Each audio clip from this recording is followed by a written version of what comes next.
Okay, let's zero in on one single absolutely wild day, February 23rd, 2026. This is a day where all these tensions that have been simmering for years just boil over. It's our systems we rely on, from our own government to the natural world itself, get pushed right to the edge. And the day kicks off with, well, a political earthquake. The Supreme Court drops a bombshell, dealing a huge blow to the Trump administration's economic policy. They rule that its massive global tariffs are, in fact, unconstitutional. At the same time, clear across the world, a totally different kind of system is collapsing. Over in Mexico, security forces finally take out the country's most wanted drug lord, El Mencho.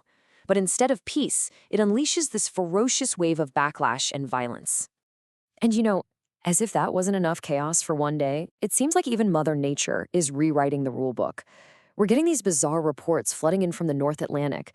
Orcas are suddenly coordinating, and they're not just bumping small boats anymore. They're going after huge commercial cargo ships. So you've got three totally different headlines, right? But they all point to the same powerful theme: collision. All right, so let's dig into our first collision. This is a head-on clash between the highest levels of American power. We're talking the White House versus the Supreme Court. What's just incredible here is the speed of this chess move. So the Supreme Court says, nope, you can't use this specific law, the International Emergency Economic Powers Act, or IEEPA, to do these tariffs. So what does the White House do? In less than 24 hours, they just sidestep the whole ruling. They dig up this obscure, rarely used bit from the Trade Act of 1974 and use that to slap on a new 15% global tariff. It's a truly stunning end run around the highest court in the land. And the stakes here, they're enormous.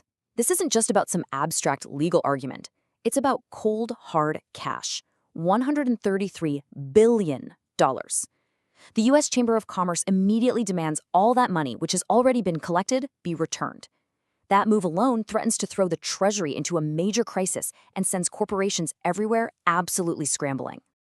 And you can see just how personal this fight got.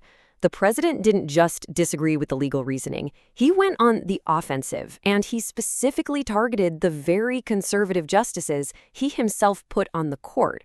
So this blows past a simple policy dispute and becomes a direct challenge to the independence of the judiciary itself. All right, now for our second collision. We're going to shift from that high-stakes legal drama in D.C. down to the ground level, where big federal policy collides with the day-to-day lives of real people in real towns. So the administration is rolling out this massive overhaul of immigration detention. You can see here they're ditching the old model of about 300 smaller facilities and replacing them with just 34 enormous government-owned mega centers. And just look at the scale here. We're talking facilities designed to hold up to 10,000 people each. It is a fundamental change in infrastructure. But, a plan on paper is one thing. Reality is something else entirely. In Social Circle, Georgia, where they're planning one of these mega centers, local officials are, frankly, panicking. Why? The facility would need over 1 million gallons of water a day. That demand would, quite literally, shatter the town's entire plumbing and utility infrastructure. It's a perfect, almost brutal example of a top-down federal plan colliding with local reality. And the human cost is just as stark. In another town, Lindenwold, New Jersey, there was an enforcement operation that happened right near a school bus stop. The panic it caused was so intense that young kids just fled in terror. It got so bad, the school district had to bring in trauma counselors. It really highlights this kind of ambient dread that can just settle over a community when these huge policies crash into the normal rhythm of life. So for our third collision, let's zoom all the way out. Because this feeling of strain, of things breaking, it's not just an American story. On this very same day, February 23rd, systems of order all across the globe, we're talking geopolitical, criminal, even natural systems, they're all hitting a breaking point. And just look at how widespread this is. In Mexico, taking out the top cartel leader doesn't create order. It unleashes total chaos. In Lebanon, a delicate ceasefire is shattered by new strikes. And out in the ocean, a pattern of animal behavior that's been stable for centuries suddenly changes, threatening to disrupt global shipping. So in three completely different domains, you see the exact same theme playing out. The old rules are breaking down. Okay, so it sounds like everything is fracturing under pressure, right? Well, our final collision shows us something else entirely. In the world of science, when we collide with the known limits of biology and computing, it's not leading to chaos. It's leading to absolutely breathtaking breakthroughs.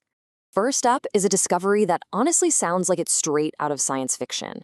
Scientists finally figured out how our brain's billions of neurons, which all have the exact same DNA, know how to do different things. It turns out the DNA itself physically folds into these unique 3D shapes, kind of like origami. This creates a one-of-a-kind barcode for every single neuron. And this is where it gets absolutely mind-blowing.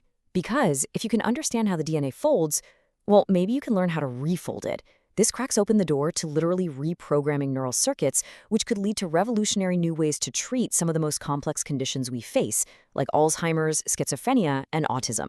At the very same time, we get another huge breakthrough, but this time in computing. Researchers figured out how to build a gate that is just a few atoms wide. So here's how it works. They build a tiny hole, a nanopore. Then they grow a particle inside to plug it up. Then they dissolve that particle to open it again. This breathing motion is a near-perfect mimic of the ion channels our own brain cells use to talk to each other. So why is that a big deal? Well, this isn't just a small step. It's a foundational piece for a whole new kind of computing. Instead of the brute force ones and zeros our machines use today, these neuromorphic computers could learn and process information with the insane energy efficiency of a human brain. It could completely change the future of AI as we know it.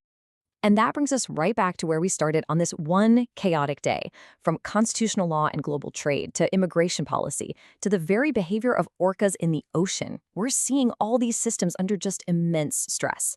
But at the exact same time, science is colliding with old limits and rewriting the rules of what's possible. And that leaves us with a final crucial question. In this new era of constant collision, which systems are destined to break down and which are just about to break through?